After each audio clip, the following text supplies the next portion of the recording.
Part 1 of The Ethical Engineer by Harry Harrison. That mores is strictly a matter of local custom cannot be denied. But that ethics is pure opinion also? Maybe there are times for murder and theft and slavery. All nature is but art unknown to thee, all chance, direction which thou canst not see, all discord, harmony not understood, all partial evil, universal good. And, spite of pride, in erring reason's spite, one truth is clear: whatever is right. Alexander Pope, Essay on Man. Chapter 1. Jason dinAlt looked unhappily at the two stretchers as they were carried by. "Are they at it again?" he asked. Bruco nodded, the scowl permanently ingrained now on his hawk-like face. "We have only one thing to be thankful for. That is, so far at least, they haven't used any weapons on each other." Jason looked down unbelievingly at the shredded clothing, crushed flesh, and broken bones. The absence of weapons doesn't appear to make much difference when two Pyrrans start fighting. It seems impossible that this damage could be administered barehanded. Well, it was. Even you should know that much about Pyrrus by now. We take our fighting very seriously. But they never think of how much more work it makes for me. Now I have to patch these two idiots up and try to find room for them in the ward. He stalked away, irritated and annoyed as always.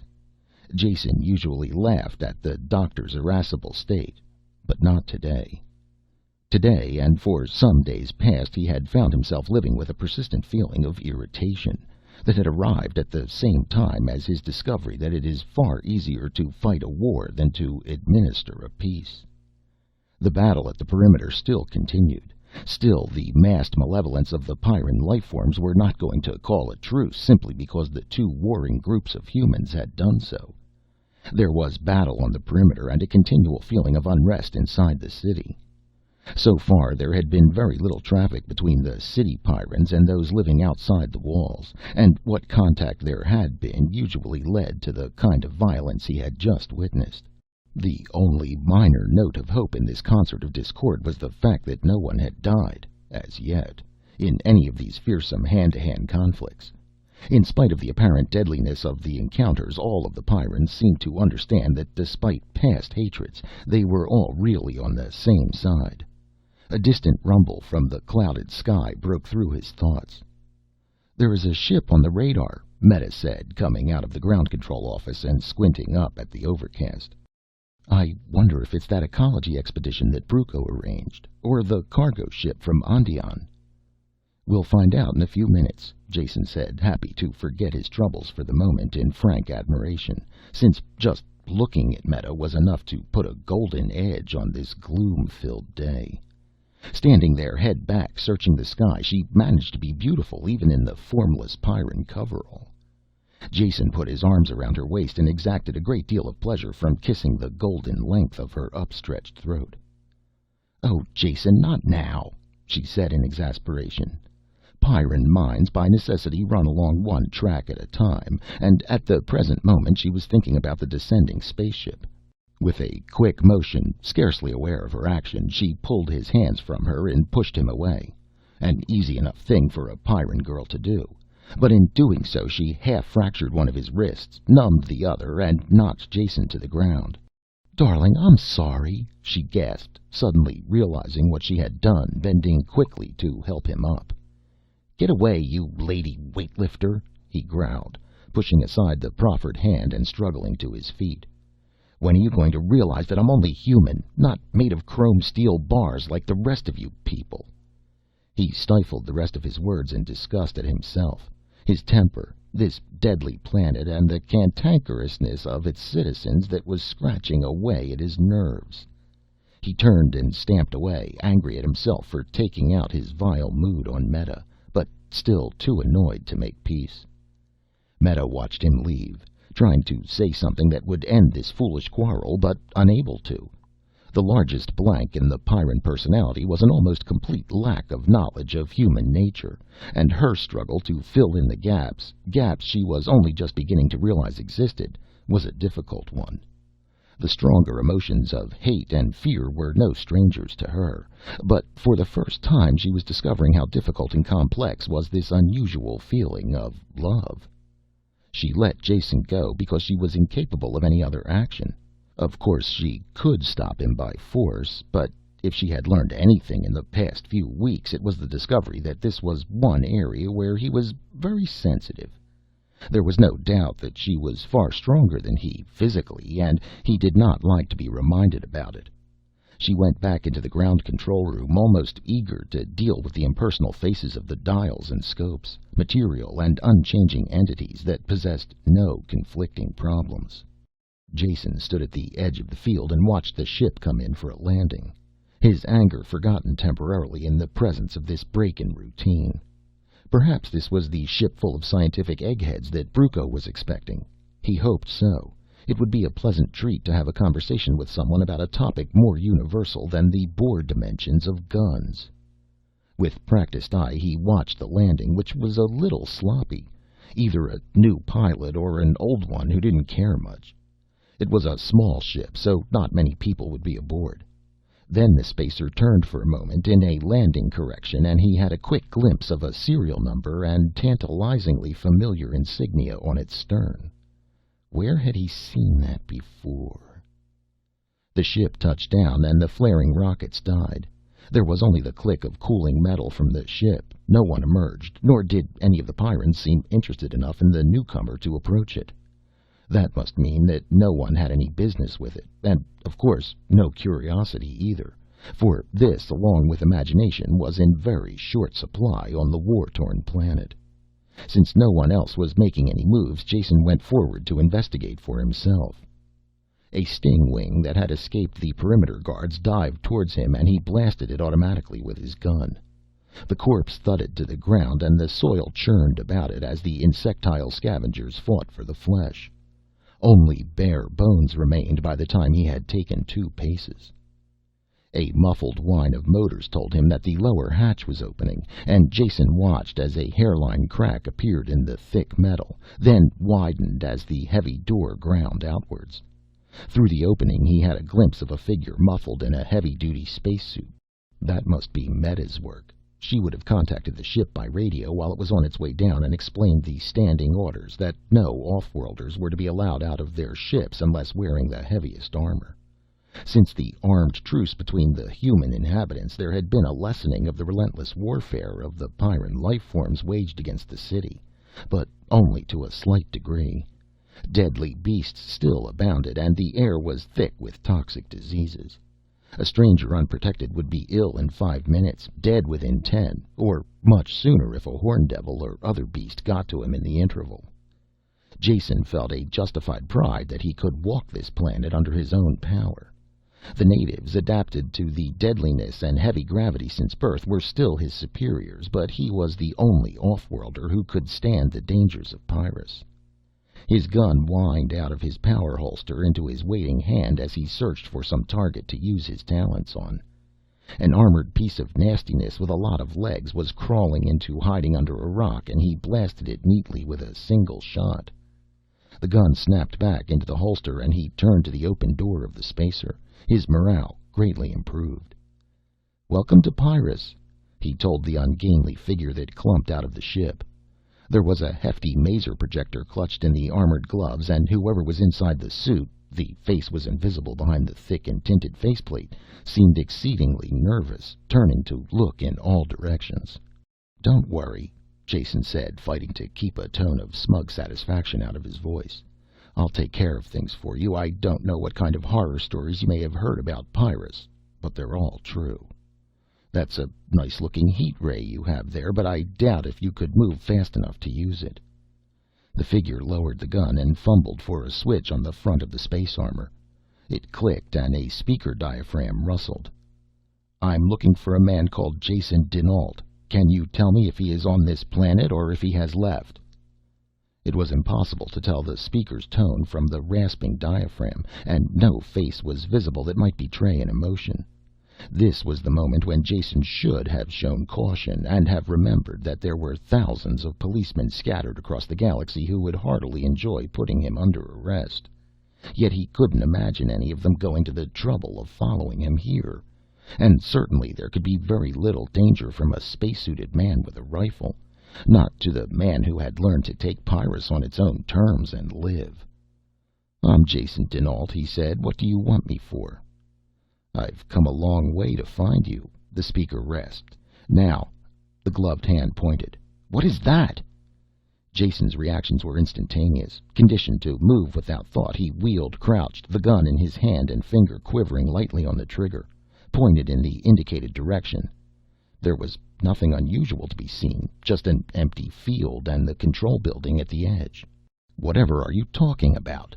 Jason asked, then stopped as it became very obvious what the stranger had been talking about. The large flanged mouth of the maser projector ground into the small of his back. His own gun snapped halfway out of its holster, buzzed briefly, then slipped back as he realized his position. "That's much better," the stranger said. "If you attempt to move, turn, lower your gun hand, or do anything I don't like, I'll pull this trigger and—" "I know," Jason sighed, careful to stand with every muscle frozen. "You will pull the trigger and burn a nice round hole through my backbone and intestines. But I would just like to know why. Who is it that is so interested in my worthless old carcass that they were willing to pay interstellar freight charges to send you and that oversized toaster all the way here in order to threaten it?" Jason was only talking to kill time, since he knew this situation would not stay static for long, not on Pyrrus. He was completely right, because before he had finished, the ground control door burst open and Meta ran out, circling to the left. At the same moment, Kirk appeared from behind the building, his Pyrran reflexes absorbing the situation in an instant, and with no perceptible delay he ran in the opposite direction. Both Pyrrans had their guns ready and closed in with the merciless precision of trained predators. "Tell them to stop," the suit speaker grated at Jason. "I'll shoot you if they try anything." "Hold it," Jason shouted, and the running Pyrrans stopped instantly. "Don't come any closer, and whatever you do, don't shoot." He half turned his head and spoke in a quieter voice to the suited figure behind him. "Now, you see where you stand. Lower the gun and get back into your ship. I guarantee you'll stay alive if you do that at once." "Don't try and bluff me, dinAlt." The master barrel pushed harder against his back. "You are my prisoner, and your friends can't save you. Start walking backwards now. I'll stay right behind you." "Look," Jason said calmly, not permitting himself to get angry. "Those are Pyrrans out there. Either of them could kill you so quickly that you couldn't possibly have time to pull the trigger. I'm saving your life, though I don't know why I'm bothering. So be a good boy and get back into your ship and go home, and we'll give you a T for trying." "Could I have him, please, Kirk?" Meta called out, the deadly assumption of her remark punctuating Jason's logic. "After all, Jason means more to me than you. Shall I kill him yet, Jason?" "Just shoot his gun hand off, Meta," Kirk told her in the same emotionless tone. "I want to know who this is and why he came here before he dies." "Get back into your ship, you fool," Jason hissed. "You've only got seconds to live." "Start walking backwards," his captor said. "You are under arrest. I'll count to 3, then shoot. 1, 2... Jason shuffled a cautious step to the rear, and the Pyrran guns snapped up at the same instant, extended at arm's length. Jason was so close to the man in the spacesuit that the guns could have been pointed at him, the eyes sighting carefully over the dark muzzles. "Don't shoot," Jason shouted to his friends. "Don't worry," Kirk called back. "We won't hit you." "I know that. It's this idiot here that I'm worrying about. You just can't shoot him for trying to do his job. In fact, I'm surprised to find out that there is one honest cop left in any of the places I've been." "Don't talk so crazy," Meta said with maddening sweetness. "We'll kill him, Jason. We'll take care of you." Anger hit him. "You will not take care of me because I can take care of myself. either of you kill him, and so help me, I'll kill you." Jason shuffled backwards faster now until his legs hit the lower edge of the hatch. He clambered into it and burst out laughing at the dumbfounded expressions of his friends' faces. The laugh died as something pricked the back of his neck. The pressure of the gun was gone, and he swung around, surprised to see the floor rushing up toward him. But before it struck him, blackness descended. Consciousness returned, accompanied by a thudding headache that made Jason wince when he moved, and when he opened his eyes the pain of the light made him screw them shut again. Whatever the drug was that had knocked him out, it was fast working, and seemed to be oxidized just as quickly. The headache faded away to a dull throb, and he could open his eyes without feeling that needles were being driven into them. He was seated in a standard space chair that had been equipped with wrist and ankle locks, now well secured. A man sat in the chair next to him, intent on the spaceship's controls. The ship was in flight and well into space. The stranger was working the computer, cutting a tape to control their flight in jump space. Jason took the opportunity to study the man. He seemed to be a little old for a policeman, though on second thought it was really hard to tell his age. His hair was gray and cropped as short as a skullcap, but the wrinkles on his leathery skin seemed to have been caused more by exposure than advanced years. Tall and firmly erect, he appeared underweight at first glance, until Jason realized this effect was caused by the total absence of any excess flesh. It was as though he had been cooked by the sun and leached by the rain until only bone, tendon, and muscle were left. When he turned his head, the muscles stood out like cables under the skin of his neck, and his hands at the controls were browned talons of some bird. A hard finger pressed the switch that actuated the jump control, and he turned away from the board to face Jason. "I see you are awake. It was a mild drug. I did not enjoy using it, but it was the safest way." When he talked, his jaw opened and shut with the seriousness of a bank vault. The deep-set and cold blue eyes stared fixedly from under dark brows. Jason stared back just as steadily and chuckled. "I suppose you didn't enjoy using the maser projector either, nor threatening to cook holes in me. For a cop, you seem to be very tender-hearted." "I did it only to save your friends. I did not want them to get hurt." "Get hurt?" Jason roared with laughter. "Space cop, you don't have any idea what Pyrrans are like, or what kind of setup you were walking into. Don't you realize that I saved your life, though I really don't know why? Call me a natural humanitarian. You may have a swollen head and a ready trigger finger, but you were so far out of your class that you just weren't in the race. They could have blasted you into pieces, then shot the pieces into smaller pieces while you were still thinking about pulling the trigger. You should just thank me for being your savior." "So, you are a liar as well as a thief," Jason's captor answered with no change of expression. "You attempt to play on my sympathies to gain your freedom. Why should I believe this story? I came to arrest you, threatening to kill you if you didn't submit, and your friends were there, ready to defend you. Why should you attempt to save my life? It doesn't make any sense." He turned back to the controls to make an adjustment. It didn't make sense. Jason agreed completely. Why had he saved this oaf who meant nothing to him? It was not an easy question to answer, though it had seemed so right at the time. If only Meta hadn't said that they would take care of him. He knew that they could, and was tired of it. He could take care of himself. He felt the anger rising again at the remembered words. Was that the only reason he had let this cop capture him? To show the Pyrrans that he was able to control his own destiny? Was the human ego such a pitiable thing that it had to keep reassuring itself of its own independence, or lie down on its back and curl up its toes? Apparently it was. At least his was. The years had taught him a certain insight into his own personality, and he realized that his greedy little subconscious had collected all the cues and signals from the encounter at the spaceport, and goaded him into a line of action that looked uncomfortably like suicide. The arrival of the stranger, the threat to himself, the automatic assumption by the Pyrrans that they would take care of him. Apparently his ego and his subconscious felt that he had been taken care of too long. They had managed to get him into this spot from which he could only be extricated by his own talents, far away from Pyrrus and the pressures that had been weighing on him so long. He took a deep breath and smiled. It wasn't such a bad idea after all. Stupid in retrospect, but the stupidity could hopefully be kept in the past.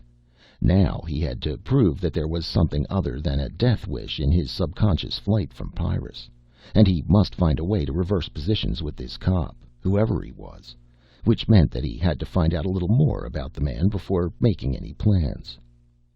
"I'm afraid you have the advantage of me, officer. How about telling me who you are and showing me a warrant or something under which you are performing this deed of interstellar justice?" "I am Micah Salmon. I am returning you to Cassylia for trial and sentencing." "Ah, yes," Jason sighed. "I'm not surprised to hear that they are still interested in finding me, but I should warn you that there is very little remaining of the 3,017,000,000 credits that I won from your casino." "Cassylia doesn't want the money back," Micah said as he locked the controls and swung about in his chair. "They don't want you back either. You are their planetary hero now. When you escaped with your ill-gotten gains, they realized that they would never see the money again. So they put their propaganda mills to work, and you are now known throughout all the adjoining star systems as Jason 3 billion, the living proof of the honesty of their dishonest games, and a lure for all the weak in spirit. You tempt them into gambling for money instead of working honestly for it." Pardon me for being thick today," Jason said, shaking his head rapidly to loosen up the stuck synapses. "I'm having a little difficulty in following you. What kind of a policeman are you to arrest me for trial after the charges have been dropped?" "I'm not a policeman," Micah said sternly, his long fingers woven tightly together before him, his eyes wide and penetrating. "I'm a believer in truth, nothing more. The corrupt politicians who control Cassylia have placed you on a pedestal of honor, honoring you, another, and if possible, a more corrupt man, and behind your image they have waxed fat. But I am going to use the truth to destroy that image, and when I destroy the image I shall destroy the evil that produced it." "That's a tall order for one man," Jason said calmly, much calmer than he really felt. "Do you have a cigarette?" "There is, of course, no tobacco or spirits on this ship. And I am more than one man. I have followers. The Truth Party is already a power to be reckoned with. We have spent much time and energy in tracking you down, but it was worth it. We have followed your dishonest trail into the past, to Mahout's planet, to the Nebula Casino on Galipto, through a series of sordid crimes that turns an honest man's stomach. We have warrants for your arrest from each of these places, in some cases even the results of trials and your death sentence." "I suppose it doesn't bother your sense of legality that those trials were all held in my absence?" Jason asked. "Or that I have only fleeced casinos and gamblers, who make their living by fleecing suckers?" Micah Salmon wiped away this consideration with a wave of his hand. "You have been proven guilty of a number of crimes. No amount of wriggling on the hook can change that. You should be thankful that your revolting record will have a good use in the end. It will be the lever with which we shall topple the grafting government of Cassylia." "I'm beginning to be sorry that I stopped Kirk and Meta from shooting you," Jason said, shaking his head in wonder. "I have a very strong suspicion that you are going to cause yourself, and a lot of other people, a good deal of trouble before this thing is over. Look at me, for instance." He rattled his wrists in their restraining bands. The servo motors whined a bit as the detector unit came to life and tightened the grasp of the cuffs, limiting his movement. "A little while ago I was enjoying my health and freedom, and I threw it all away on the impulse to save your life. I'm going to have to learn to fight those impulses." "If that is supposed to be a plea for mercy, it is sickening," Micah said. "I have never taken favors, nor do I owe anything to men of your type. Nor will I ever." "Ever, like never, is a long time," Jason said very quietly. "I wish I had your serenity of mind about the sure order of things." "Your remark shows that there might be hope for you yet. You might be able to recognize the truth before you die. I will help you, talk to you, and explain." "Better the execution," Jason choked. Chapter 2. Are you going to feed me by hand or unlock my wrists while I eat? Jason asked. Micah stood over him with the tray, undecided. Jason gave a light verbal prod, very gently, because whatever else he was, Micah was not stupid. I would prefer you to feed me, of course. You'd make an excellent body servant. You are capable of eating by yourself, Micah responded instantly, sliding the tray into the slots of Jason's chair. But you will have to do it with only one hand. If you were freed, you would only cause trouble. He touched the control on the back of the chair and the right wrist lock snapped open. Jason stretched his cramped fingers and picked up the fork. While he ate, Jason's eyes were busy. Not obviously, since a gambler's attention is never obvious, but many things can be seen if you keep your eyes open and your attention apparently elsewhere. A sudden glimpse of someone's cards, the slight change of an expression that reveals a player's strength. Item by item, his seemingly random gaze touched the items in the cabin. Control console, screens, computer chart screen, jump control chart case, bookshelf. Everything was observed, remembered, and considered. Some combination of them would fit into the plan. So far, all he had was the beginning and the end of an idea. Beginning. He was a prisoner in this ship on his way back to Cassylia. End. He was not going to remain a prisoner, nor return to Cassylia. Now all that was missing was the vital middle. It looked impossible at the moment, but Jason never considered that it couldn't be done. He operated on the principle that you made your own luck. You kept your eyes open as things evolved, and at the right moment you acted. If you acted fast enough, that was good luck. If you worried over the possibilities until the moment had passed, that was bad luck. He pushed the empty plate away and stirred sugar into his cup. Micah had eaten sparingly and was now starting on his second cup of tea. His eyes were fixed, unfocused in thought as he drank. He started slightly when Jason called to him. Since you don't stock cigarettes on this ship, how about letting me smoke my own? You'll have to dig them out for me since I can't reach the pocket while I'm chained to this chair. I cannot help you, Micah said, unmoving. Tobacco is an irritant, a drug, and a carcinogen. If I gave you a cigarette, I would be giving you cancer. Don't be a hypocrite, Jason snapped, inwardly pleased at the rewarding flush in the other's neck. They've taken the cancer-producing agents out of tobacco for centuries now. And even if they hadn't, how does that affect this situation? You're taking me to Cassylia, to certain death. So why should you concern yourself with the state of my lungs in the future? I hadn't considered it that way. It is just that there are certain rules of life. Are there? Jason broke in, keeping the initiative and the advantage. Not as many as you like to think. And you people who are always dreaming up the rules never carry your thinking far enough. You are against drugs. Which drugs? What about the tannic acid in that tea you're drinking? Or the caffeine in it? It's loaded with caffeine, a drug that is both a strong stimulant and a diuretic. That's why you won't find tea in spacesuit canteens. That's a case of a drug forbidden for a good reason. Can you justify your cigarette ban the same way? Micah started to talk and then thought for a moment. Perhaps you are right. I'm tired and it's not important. He warily took the cigarette case from Jason's pocket and dropped it onto the tray. Jason didn't attempt to interfere. Micah poured himself a third cup of tea with a slightly apologetic air. You must excuse me, Jason, for attempting to make you conform to my own standards. When you are in pursuit of the big truths, you sometimes let the little truths slip. I'm not intolerant, but I do tend to expect everyone else to live up to certain criteria I have set for myself. Humility is something we should never forget, and I thank you for reminding me of it. The search for truth is hard.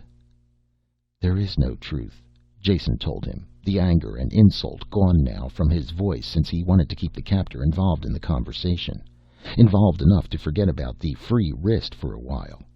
He raised the cup to his lips and let the tea touch his lips without drinking any. The half-full cup supplied an unconsidered reason for his free hand. No truth? Micah weighed the thought. You can't possibly mean that. The galaxy is filled with truth. It's the touchstone of life itself. It's the thing that separates mankind from the animals. There is no truth, no life, no mankind. At least not the way you spell them, with capital letters. They don't exist. Micah's taut skin contracted into a furrow of concentration. "You'll have to explain yourself," he said. "You're not being clear." "I'm afraid it's you who aren't being clear. You're making a reality where none exists. Truth with a small t is a description, a relationship, a way to describe a statement, a semantic tool. But capital T truth is an imaginary word, a noise with no meaning. It pretends to be a noun, but it has no referent. It stands for nothing. It means nothing. When you say, 'I believe in truth,' you are really saying, 'I believe in nothing.'" "You're wrong, you're wrong," Micah said, leaning forward, stabbing with his finger. "Truth is a philosophical abstraction, one of the tools that mankind's mind has used to raise it above the beasts. The proof that we are not beasts ourselves, but a higher order of creation. Beasts can be true, but they cannot know truth. Beasts can see, but they cannot see beauty." "Ugh," Jason growled. "It's impossible to talk to you, much less enjoy any comprehensible exchange of ideas. We aren't even speaking the same language. Aside from who is right and who is wrong, for the moment we should go back to basics and at least agree on the meaning of the terms that we are using. To begin with, can you define the difference between ethics and ethos?" "Of course," Micah snapped, a glint of pleasure in his eyes at the thought of a good rousing round of hair-splitting. "Ethics is the discipline dealing with what is good or bad, or right or wrong, or with moral duty and obligation. Ethos means the guiding beliefs, standards, or ideals that characterize a group or community." "Very good.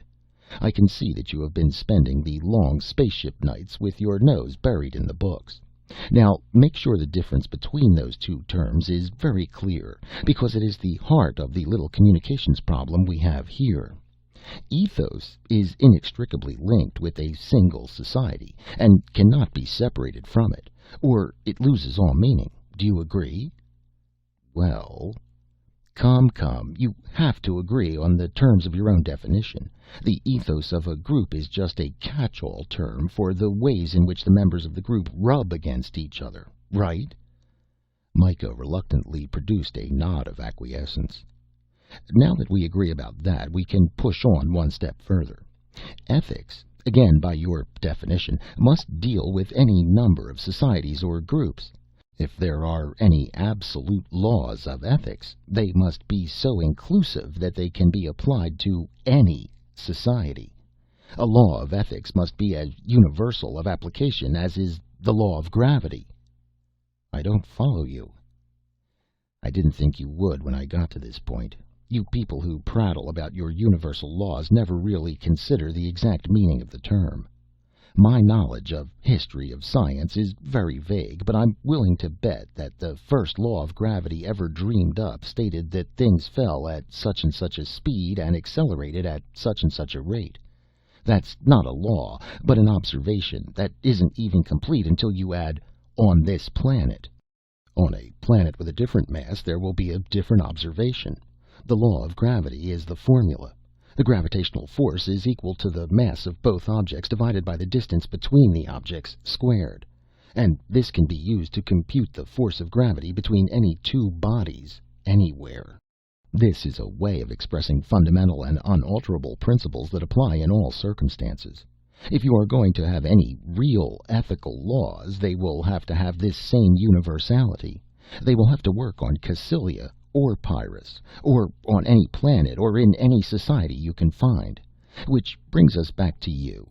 What you so grandly call, with capital letters and a flourish of trumpets, laws of ethics, aren't laws at all, but are simple little chunks of tribal ethos, aboriginal observations made by a gang of desert sheep herders to keep order in the house, or tent. These rules aren't capable of any universal application. Even you must see that. Just think of the different planets that you have been on and the number of weird and wonderful ways people have of reacting to each other.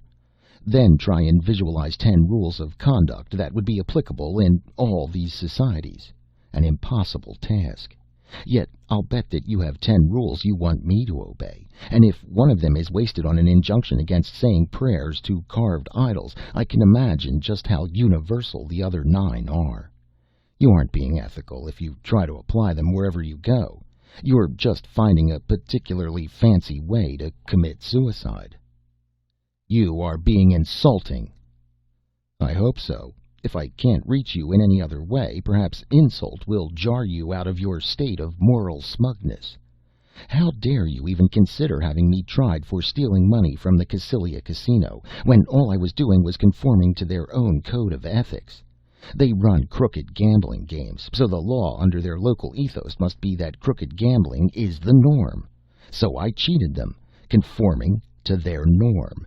If they have also passed a law that says cheating at gambling is illegal, the law is unethical, not the cheating. If you are bringing me back to be tried by that law, you are unethical, and I am the helpless victim of an evil man. Limb of Satan! Micah shouted, leaping to his feet and pacing back and forth before Jason, clasping and unclasping his hands with agitation. You seek to confuse me with your semantics and so-called ethics that are simply opportunism and greed. There is a higher law that cannot be argued. That is an impossible statement, and I can prove it. Jason pointed at the books on the wall. I can prove it with your own books, some of that light reading on the shelf there. Not the Aquinas, too thick, but the little volume with Lull on the spine. Is that Ramon Lull's The Book of the Order of Chivalry? Micah's eyes widened. You know the book? You're acquainted with Lull's writing? Of course, Jason said with an off-handedness he did not feel, since this was the only book in the collection he could remember reading. The odd title had stuck in his head. Now let me see it, and I shall prove to you what I mean. There was no way to tell from the unchanged naturalness of his words that this was the moment he had been working carefully towards. He sipped the tea, none of his tenseness showing. Micah Salmon got the book and handed it to him. Jason flipped through the pages while he talked. Yes, this is perfect, an almost ideal example of your kind of thinking. Do you like to read, Lull? Inspirational, Micah answered, his eyes shining. There is beauty in every line, and truths that we have forgotten in the rush of modern life. A reconciliation and proof of the interrelationship between the mystical and the concrete. By manipulation of symbols, he explains everything by absolute logic. He proves nothing about nothing, Jason said emphatically. He plays word games. He takes a word, gives it an abstract or unreal value, then proves this value by relating it to other words with the same sort of nebulous antecedents. His facts aren't facts, just meaningless sounds. This is the key point, where your universe and mine differ. You live in this world of meaningless facts that have no existence. My world contains facts that can be weighed, tested, proven, related to other facts in a logical manner. My facts are unshakable and unarguable. They exist. Show me one of your unshakable facts, Micah said, his voice calmer now than Jason's. Over there, Jason said, the large green book over the console. It contains facts that even you will agree are true. I'll eat every page if you don't. Hand it to me. He sounded angry, making overly bold statements, and Micah fell right into the trap. He handed the volume to Jason, using both hands, since it was very thick, metal-bound, and heavy. Now, listen closely and try to understand, even if it is difficult for you, Jason said, opening the book. Micah smiled wryly at this assumption of his ignorance. This is a stellar ephemeris, just as packed with facts as an egg is with meat. In some ways it is a history of mankind. Now, look at the jump screen there on the control console, and you will see what I mean. Do you see the horizontal green line? Well, that's our course. Since this is my ship and I'm flying it, I'm aware of that, Micah said. Get on with your proof. Bear with me, Jason told him. I'll try to keep it simple. Now, the red dot on the green line is our ship's position. The number above the screen, our next navigational point, the spot where a star's gravitational field is strong enough to be detected in jump space. The number is the star's code listing, DB890462229. I'll look it up in the book. He quickly flipped the pages, and find its listing. No name, a row of code symbols, though, that tells a lot about it. This little symbol means that there's a planet or planets suitable for man to live on. Doesn't say if any people are there, though." "Where does all this lead to?" Micah interrupted. "Patience. You'll see in a moment. Now, look at the screen. The green dot approaching on the course line is the PMP, point of maximum proximity, when the red dot and green dot coincide." "Give me that book," Micah ordered, stepping forward, aware suddenly that something was wrong. He was just an instant too late. "Here's your proof," Jason said, and hurled the heavy book through the jump screen into the delicate circuits beyond. Before it hit, he had thrown the second book. There was a tinkling crash, a flare of light, and the crackle of shorted circuits. The floor gave a tremendous heave as the relays snapped open, dropping the ship through into normal space. Micah grunted in pain, clubbed to the floor by the suddenness of the transition. Locked into the chair, Jason fought the heaving of his stomach and the blackness before his eyes. As Micah dragged himself to his feet, Jason took careful aim and sent the tray and dishes hurtling into the smoking ruin of the jump computer. "There's your fact," he said in cheerful triumph. "Your incontrovertible, gold-plated, uranium-cored fact. We're not going to Cassilia anymore." Chapter 3. "You've killed us both," Micah said, with his face strained and white but his voice under control. "Not quite," Jason told him cheerily, "but I have killed the jump control so we can't get to another star. However, there's nothing wrong with our space drive, so we can make a landing on one of the planets. You saw for yourself that there is at least one suitable for habitation." "Where I will fix the jump drive and continue the voyage to Cassilia. You will have gained nothing." "Perhaps," Jason answered in his most non-committal voice, since he did not have the slightest intention of continuing the trip, no matter what Micah Salmon thought. His captor had reached the same conclusion. "Put your hand back on the chair arm," he ordered, and locked the cuff into place again. He stumbled as the drive started and the ship changed direction. "What was that?" he asked. "Emergency control. The ship's computer knows that something drastic is wrong, so it has taken over. You can override it with the manuals, but don't bother yet. The ship can do a better job than either of us with its senses and stored data. It will find the planet we're looking for, plot a course, and get us there with the most economy of time and fuel. When we get into the atmosphere, you can take over and look for a spot to set down." "I don't believe a word you say now," Micah said grimly. "I'm going to take control and get a call out on the emergency band. Someone will hear it." As he started forward, the ship lurched again, and all the lights went out. In the darkness, flames could be seen flickering inside the controls. There was a hiss of foam, and they vanished. With a weak flicker, the emergency lighting circuit came on. "Shouldn't have thrown that Ramon Lull book," Jason said. "The ship can't stomach it any more than I could." "You are irreverent and profane," Micah said through his clenched teeth as he went to the controls. "You attempt to kill us both. You have no respect for your own life or mine. You're a man who deserves the worst punishment the law allows." "I'm a gambler," Jason laughed. "Not at all as bad as you say. I take chances, but I only take them when the odds are right.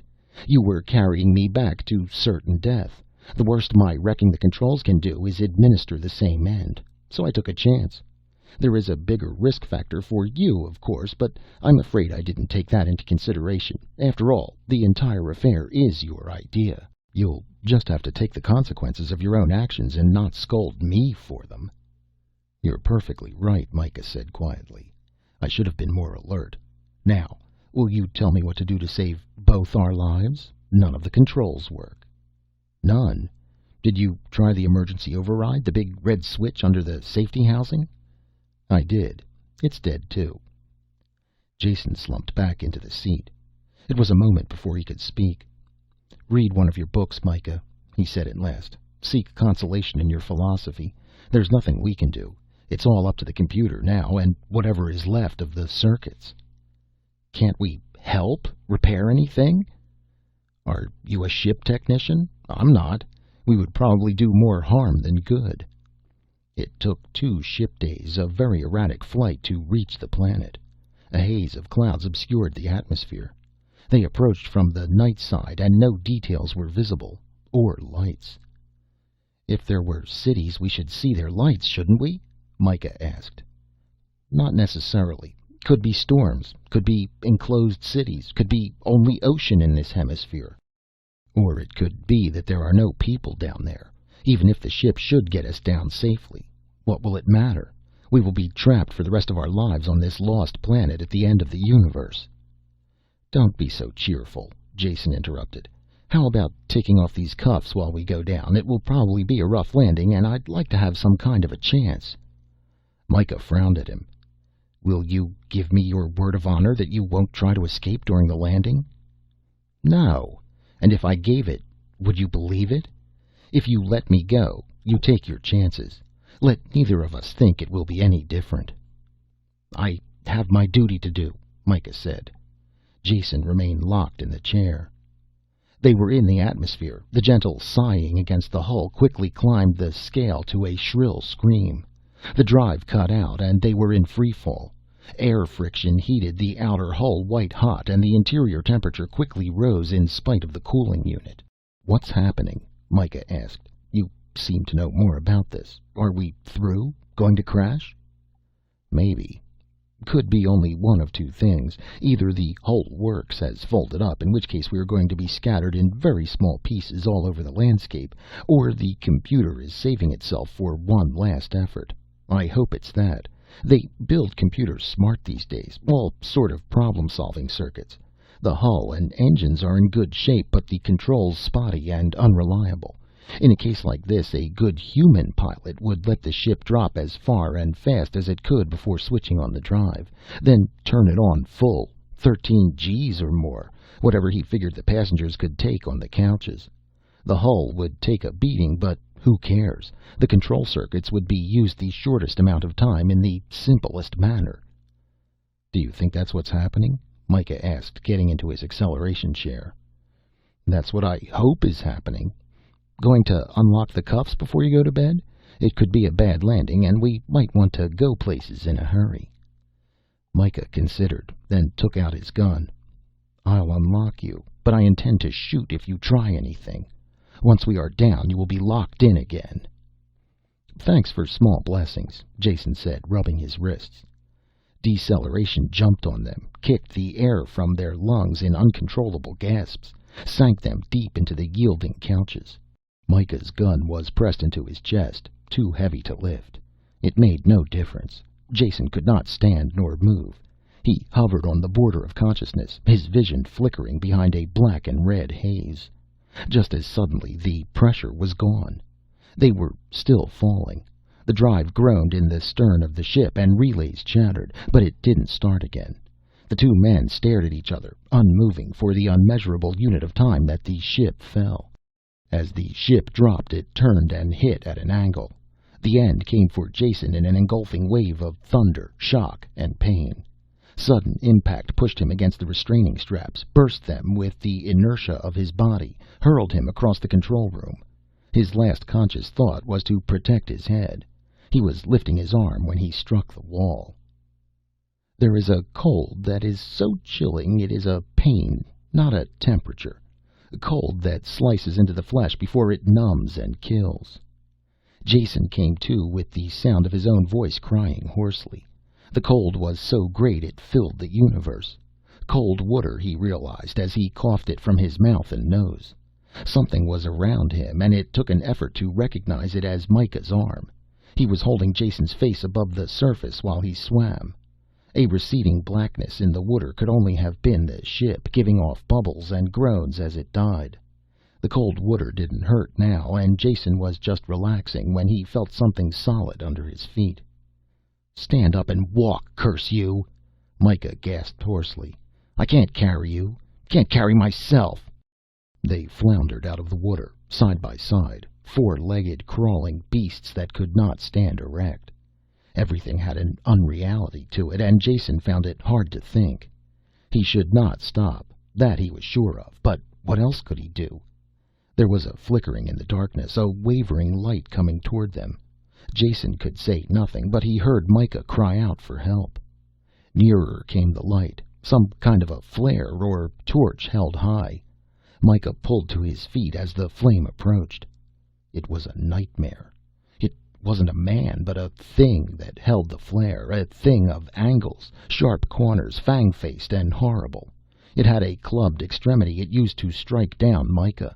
The tall man fell wordlessly, and the creature turned toward Jason. He had no strength to fight with, though he struggled to climb to his feet. His fingers scratched at the frosted sand, but he could not rise, and exhausted with this last effort, he fell forward, face down. Unconsciousness pulled at his brain, but he would not submit. The flickering torchlight came closer, and the scuffle of heavy feet in the sand. He could not have this horror behind him. With the last of his strength he levered himself over and lay on his back, staring up at the thing that stood over him, with the darkness of exhaustion filming his eyes.